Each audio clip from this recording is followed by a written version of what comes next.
Welcome to Canada's most irreverent talk show. This is the Andrew Lawton Show, brought to you by True North.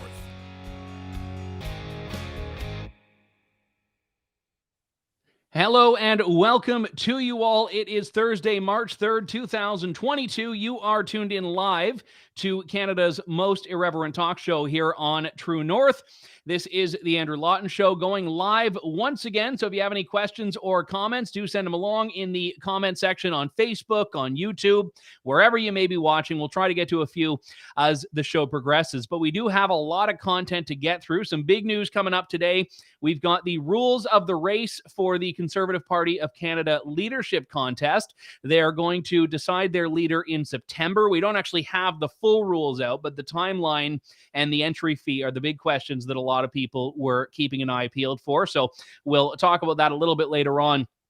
Also, I want to talk to criminal defense lawyer David Anber, who's been doing some fantastic work covering the convoy from the legal perspective and actually representing some people involved. He's going to be on the show in just about 15 minutes time, I think, to talk about all that's happening there. And also on that note, Tamara Lich, the Freedom Convoy fundraiser and organizer, still behind bars as a judge decides whether to let her go back home to Alberta on bail, but he's decided he's going to take his dear sweet time and make a decision come Monday. So she has been, as of I think tomorrow, behind bars for 2 weeks, which is quite significant for the alleged crime of counseling mischief, which was what they arrested her on.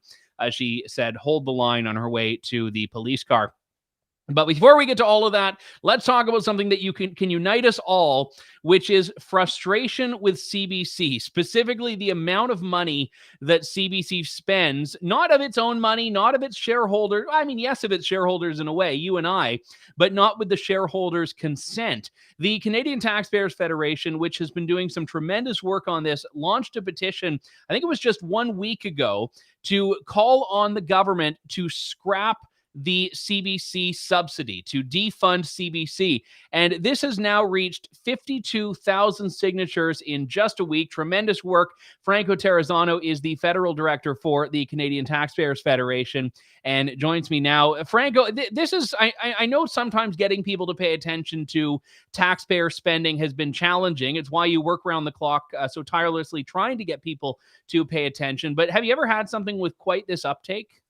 Well, we have had some very big petition numbers, but they accumulate over time, right? Like we did have one petition delivery. It was about 200,000 signatures to scrap the Governor General's perks, like the lifetime annual expense account former Governor Generals get. But what's so different about this petition, 52,000 signatures in a week. So Andrew, to me, that really shows a strong signal that there's many Canadian taxpayers that are deeply, deeply concerned, but with the amount of money that the government is sending to the CBC every year, and also that $600 million media bailout. Yeah, the media bailout is a big one as well. And we've talked about it at great length at True North, because in a lot of ways it raises questions that a lot of people have as to whether reporters are even fairly covering that, because their livelihoods, their businesses' longevity depends on it. But let me ask you, is this to you an issue of content? Is it an issue of the fact that we're funding reporting and the fact that we're funding CBC? Or is it just about the funding itself rather than the specific content that's being published?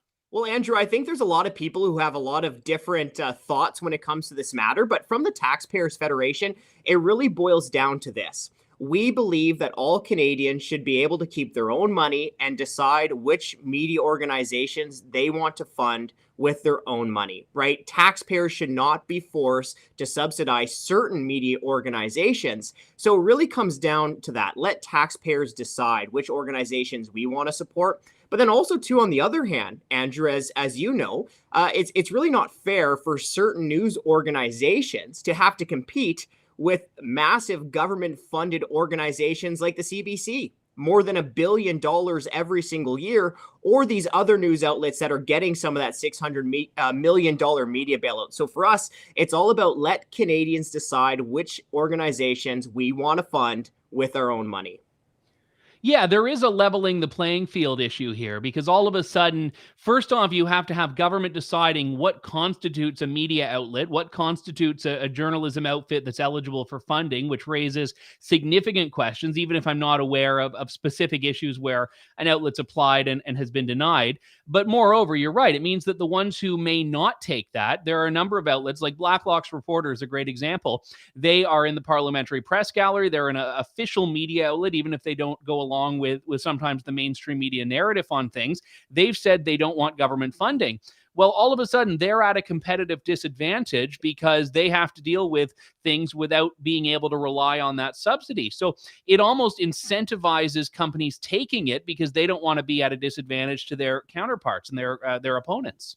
Yeah, and you touched on this at the beginning of the show, but just that I think we all agree that one of the most fundamental pillars of a strong and healthy democracy is an independent press, and independence both in practice but also perception.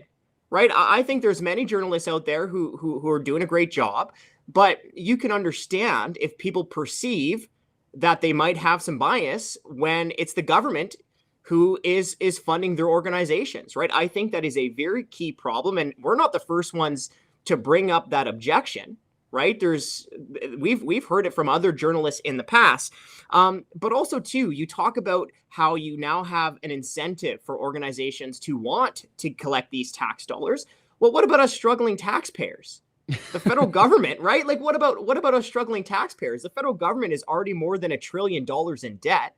You break that down per person, and that's more than $30,000 that each Canadian man, woman, and child is on the hook for, right? How high of our tax bill does it have to get before we actually have a federal government that finds some savings? And Andrew, that $1.4 billion to the CBC, the $600 million media bailout, those are perfect areas to find some savings. One point that I've always raised about CBC, and this, again, should extend even if you love CBC. I would love nothing more than for people to say, I love CBC so much, I'm paying for a subscription like I do for the Globe and Mail or the National Post, or donating to True North, or taking out a subscription to the Western Standard, whatever the case is.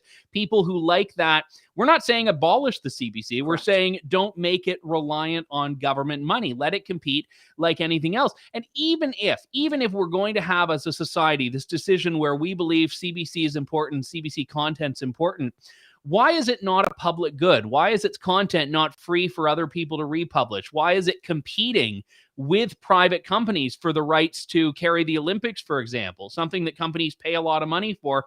Why are they trying to elbow out private sector media? That kind of defeats the purpose of CBC, which is to fill a void that they say wouldn't exist in a free market. Andrew, so many good points that I want to dissect there. Let's start with this. Even if we want to call this a public good, even if, right, does it really need $1.4 billion every single year? Really, $1.4 billion every single year? And to your earlier point, you said, hey, we're not looking to abolish the CBC. Just remove the government funding, right? The taxpayers' money that has been forced to go to this organization. Now, we've been doing a lot of digging through the annual reports just to make sure the numbers are correct.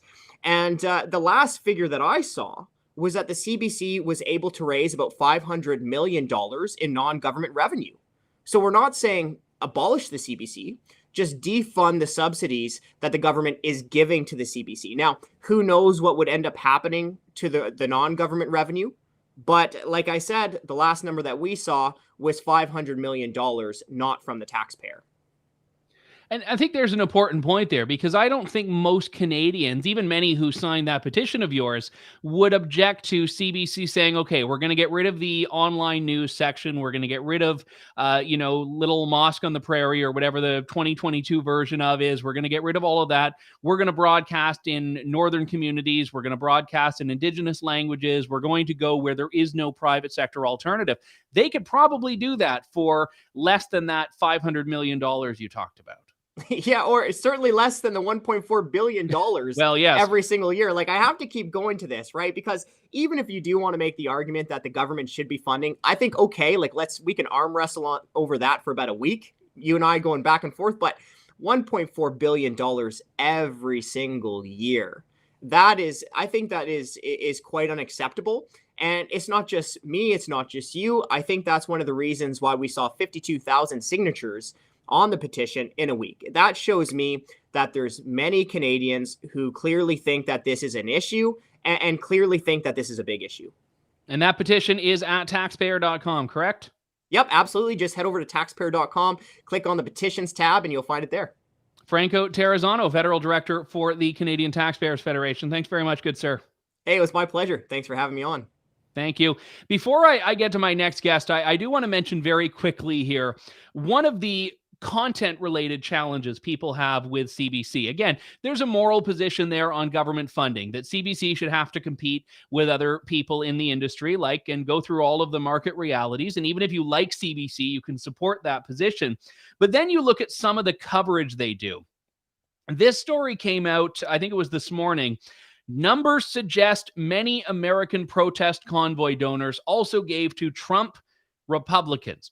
And they were using that list that leaked purportedly of Give, Send, Go donors. So the list that was illegally hacked from Give, Send, Go and published online that has allowed reporters to go through and start doxing anyone who donated, $10 to the Freedom Convoy because they believed in what the truckers were doing and all of that.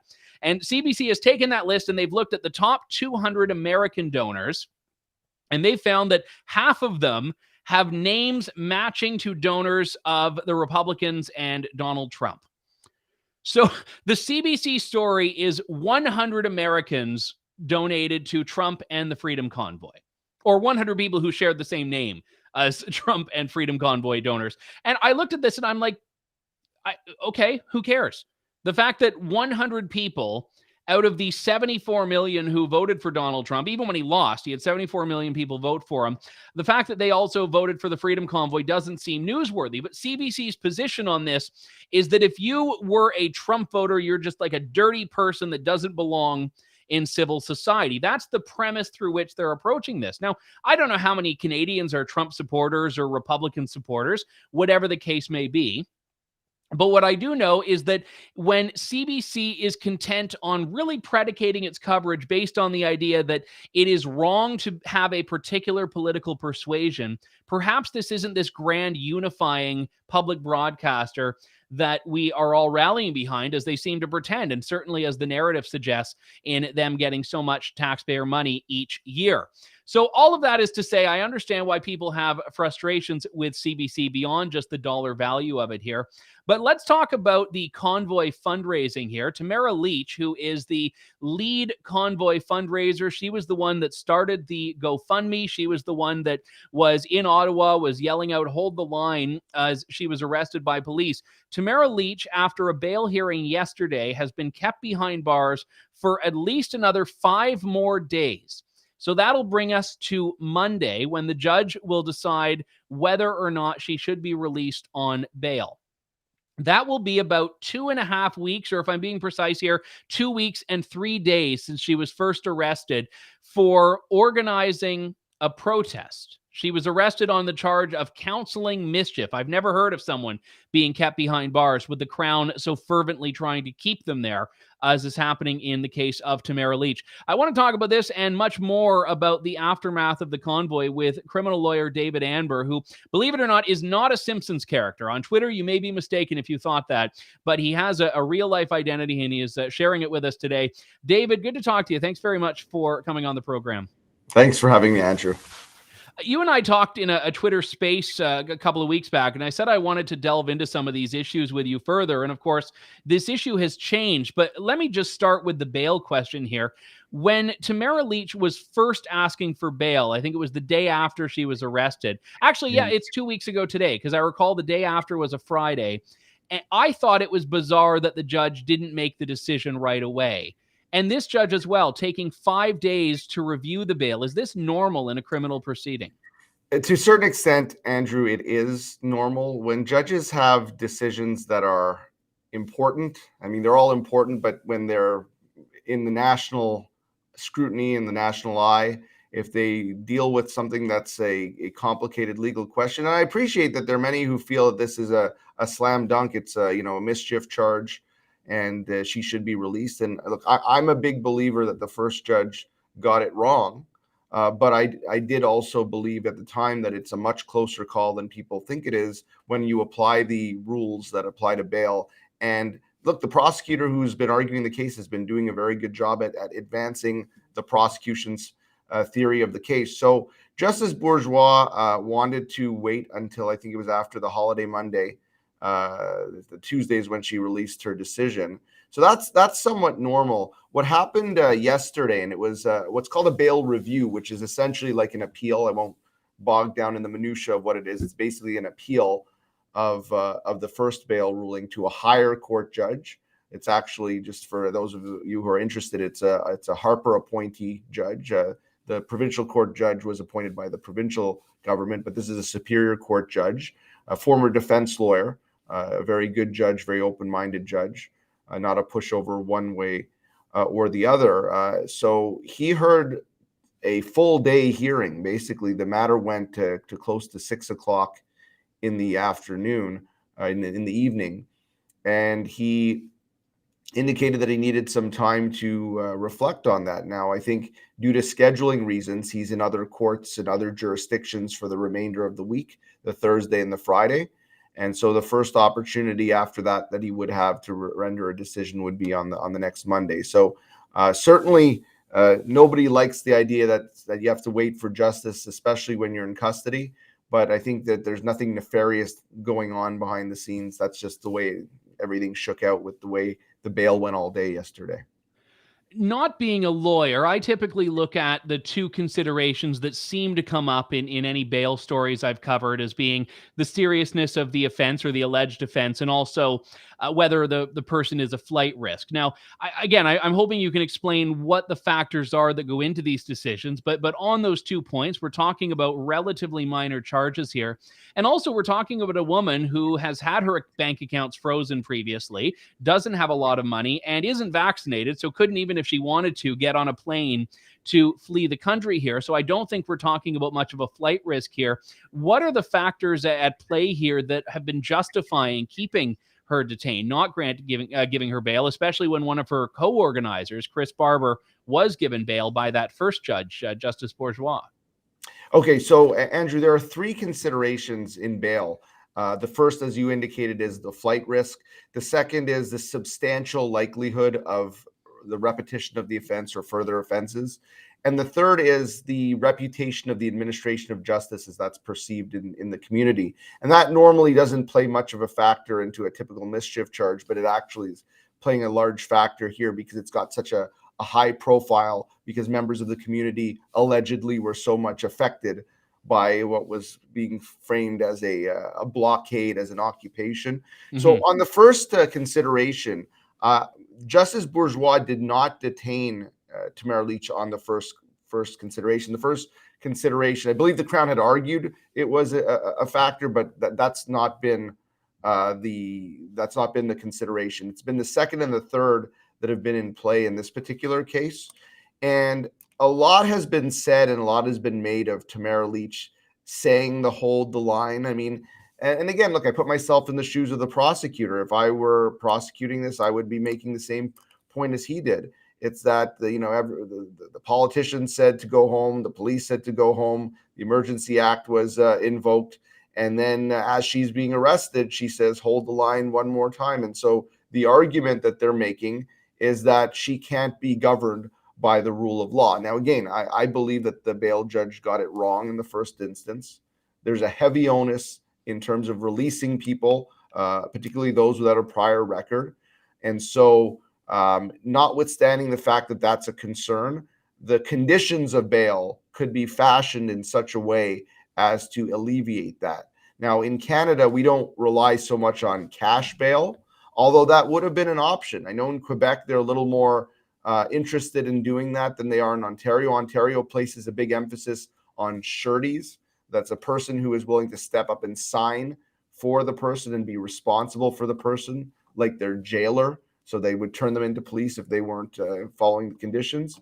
Tamara Lich's first surety was not seen as being suitable, but a different surety testified. There was a publication ban on the identity of that surety, so I can't really say much more other than there was a different surety that was put forward.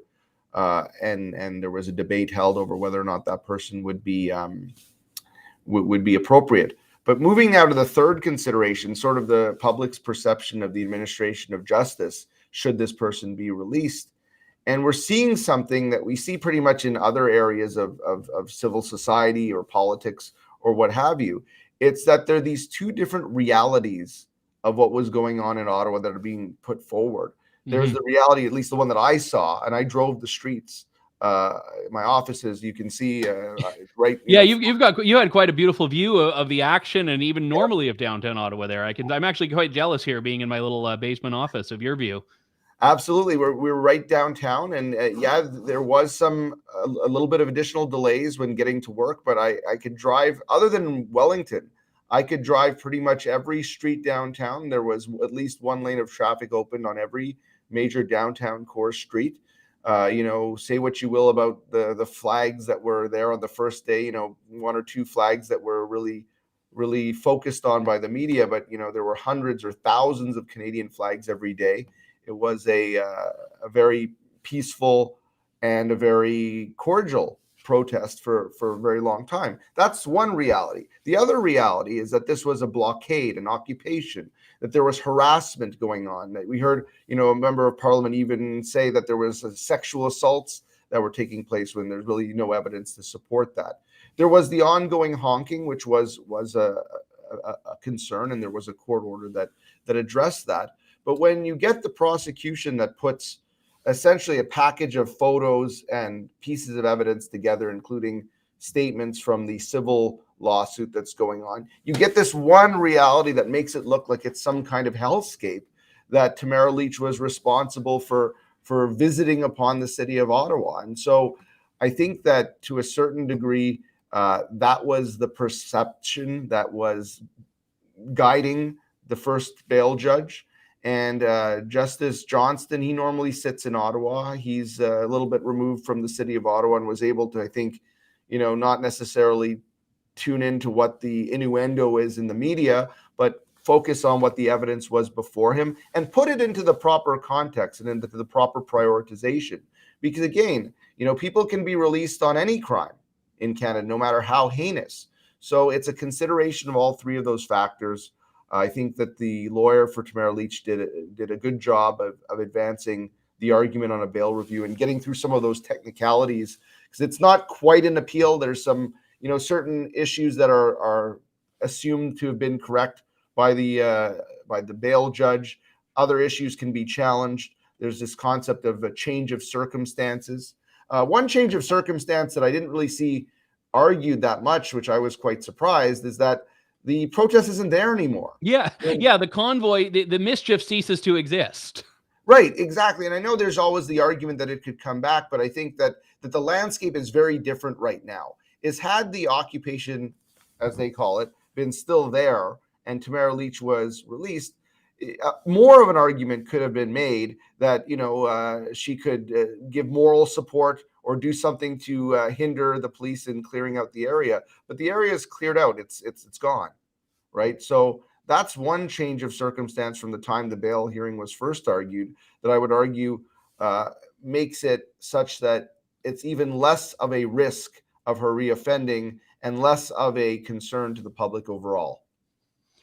I want to talk about some of the broader aftermath aspects of this. I know you're representing the woman who was trampled by the police, the mounted police, in that famous video now. And again, I'm talking about this as someone who was pepper sprayed at the protest while doing my job as a journalist. There's another journalist, a photographer with an agency I can't recall the name of immediately, who was arrested, zip-tied, thrown to the ground by police, and he was later released. There have been a number of incidents like this that have come up. The only force, the only violence, in fact, I've heard of from anyone came from law enforcement on that weekend when this was all basically dismantled by police. So just either generally or on behalf of your client specifically here, what is the recourse available to people for this, even with the Emergencies Act having been in effect at that time?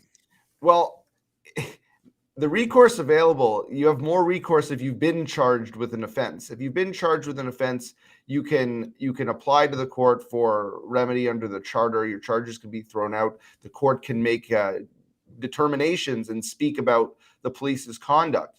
The lack of recourse is what often exists when a person isn't charged. We saw people as even far back as the gas can seizures that took place earlier on in the protest, where people were arrested, their property seized, and then they were released hours later.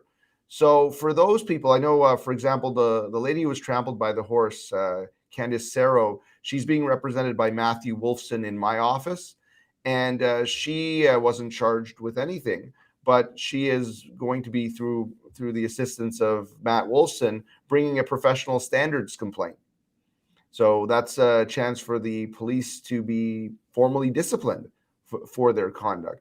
We're going to be doing the same thing for the lady Doreen that you may have seen, who was video recording on her phone a police officer who walks up to her. He walks up to her and says, "Why are you pointing that in my face? Stop recording." And they start grilling her about where she's from, and then they start basically threatening her, "Leave now or we're going to place you under arrest." And I've said this before, but it bears repeating. It's that the Emergency Act did give the police additional powers, but it didn't give the police unlimited powers. And that's how the police were conducting themselves that weekend, where basically whatever the individual officer or the police force as a whole determined was necessary to do, you needed to do or face being arrested and charged with the same thing as Tamara Lich or anybody else who was there continuing to protest. Yeah, and one of the more concerning aspects was this reverse onus that police claimed. You needed to prove that you had a lawful purpose, not just to be in front of Parliament Hill, but even as that video you just indicated, which we played on the show last week, shows, to just walk down the street 3 or 4 blocks from Parliament Hill. You had to prove to police that you had a reason. And as I understand it, and please correct me if I'm wrong here, it happens often, but detention has a very broad meaning. It isn't just about having handcuffs thrown on you. If police are stopping you and questioning you, that is detainment, is it not?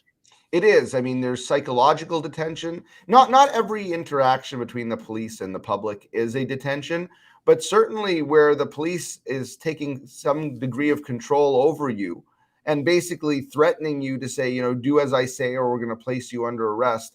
I would make the argument that the police are detaining a person, and that triggers... and for all the Emergencies Act's faults, and there are many, it didn't say you weren't allowed to film a public street. No, and Trudeau even said when announcing the Emergency Act, he said this is what it's not, and he said it is not a restriction of the Charter of Rights and Freedom. And you go into the Emergency Act where they set out the so-called red zone where they can secure an area. That area, the southern area of that area specified in the Emergency Act, is Wellington Street. The Ottawa police decided that they were going to have an expanded red zone, and they treated the rest of that area, which wasn't specified in the Emergencies Act, as their full discretion to determine it to be a red zone and treat people however they saw fit to treat them. Well, I'm glad you're on this, and you've been doing a great job on Twitter, and you have your Twitter handle up on the screen there, David Anber, at demystifying a lot of this for the lay people out there like myself. So I appreciate it very much. David Anber, lawyer in Toronto. Thank you, sir. Ottawa, thanks for having me, Andrew. Sorry, I knew Ottawa. We were talking about you being in Ottawa. I'm from London, so they're all just like big cities that go into an amorphous blob to me. But yes, Ottawa lawyer David Anber. Thank you, sir. Thanks, Andrew. All right. Well, that was very good. And again, I've had some great interactions with David, and he's been very quick to represent people that I think very much are in need of that. I mean, that interaction with that woman on Wellington Street. And again, I'm very pro-police. Police are oftentimes put in very difficult situations. They are very important to our society.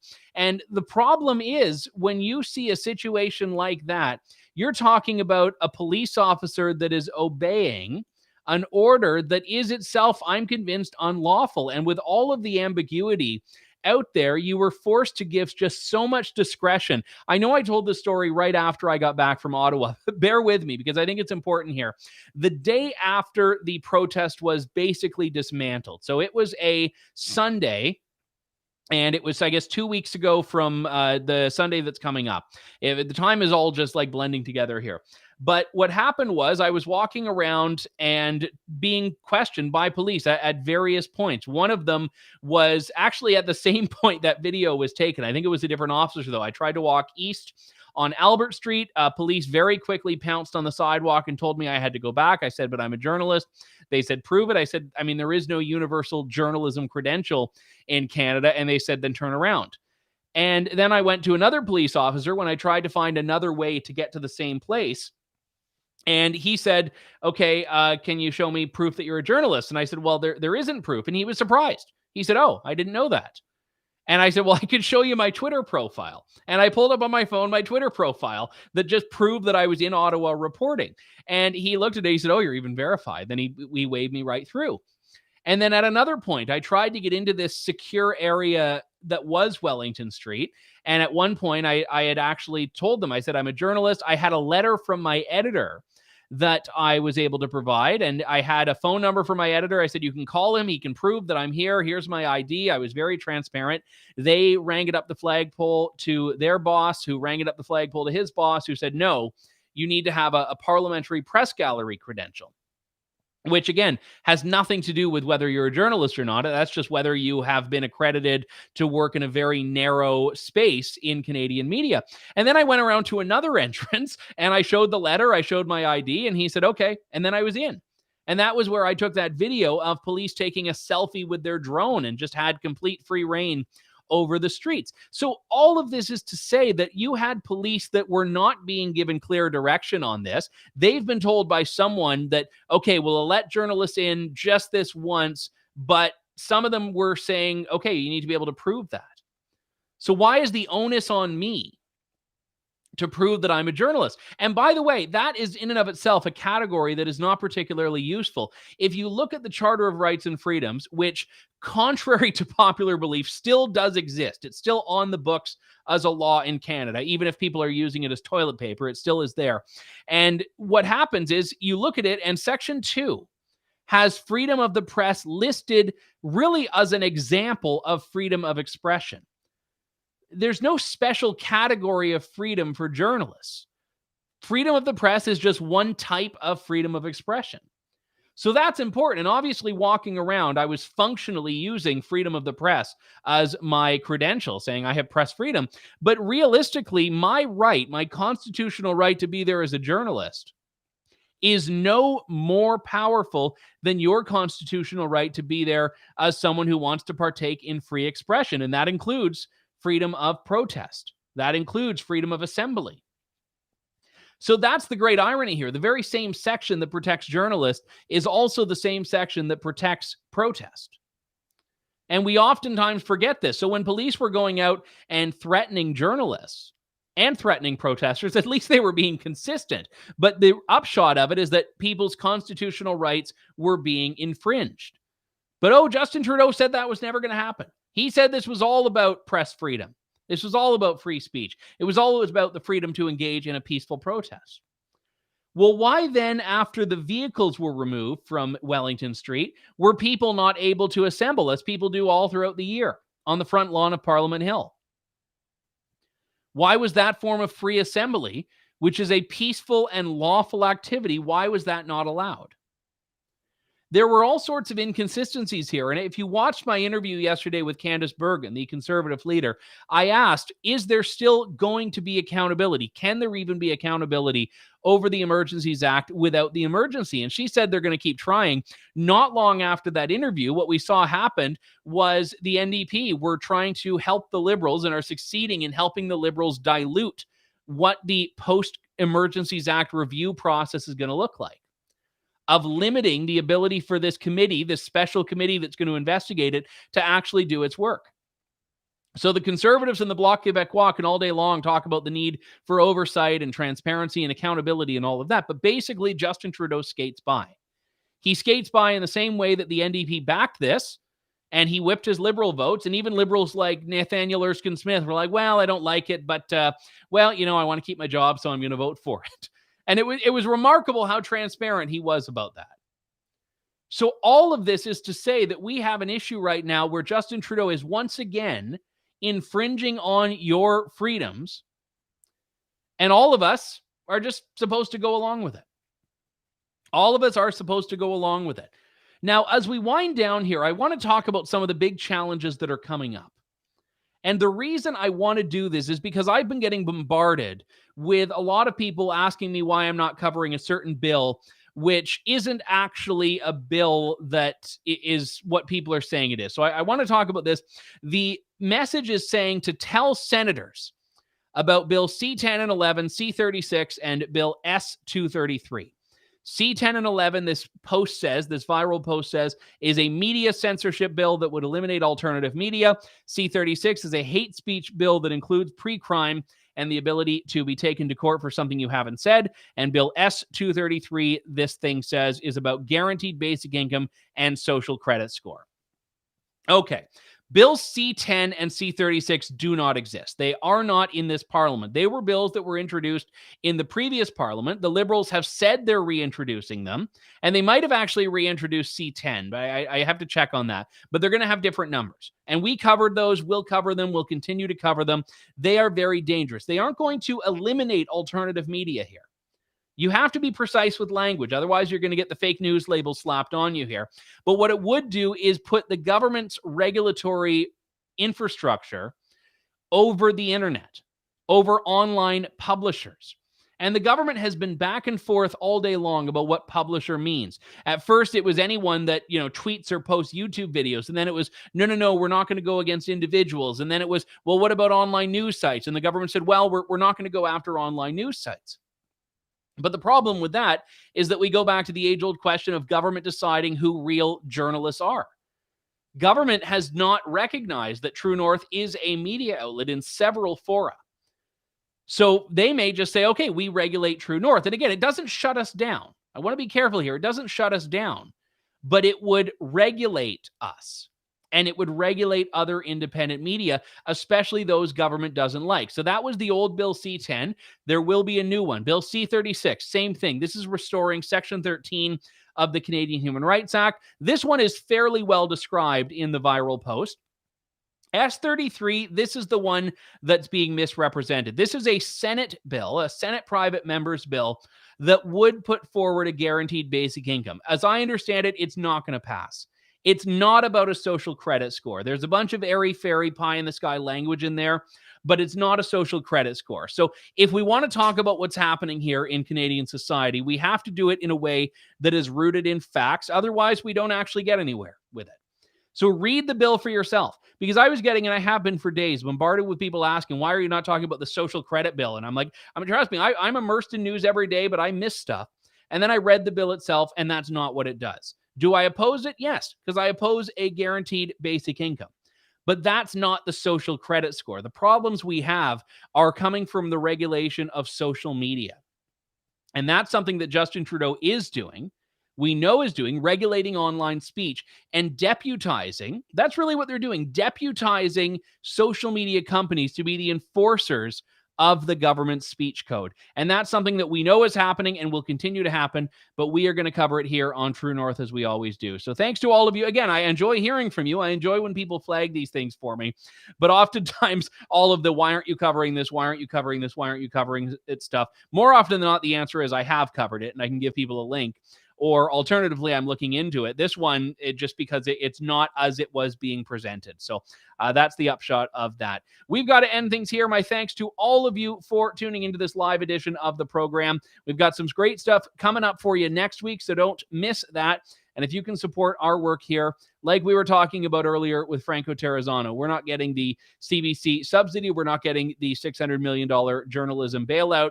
We are getting support from people that value the work that we do and that donate a few bucks a month, a few $100s, whatever works for you, whatever makes sense. We appreciate your support very much. So thanks to all of you. We will talk to you soon here on The Andrew Lawton Show. Thank you. God bless and good day. Thanks for listening to The Andrew Lawton Show. Support the program by donating to True North at www.tnc.news.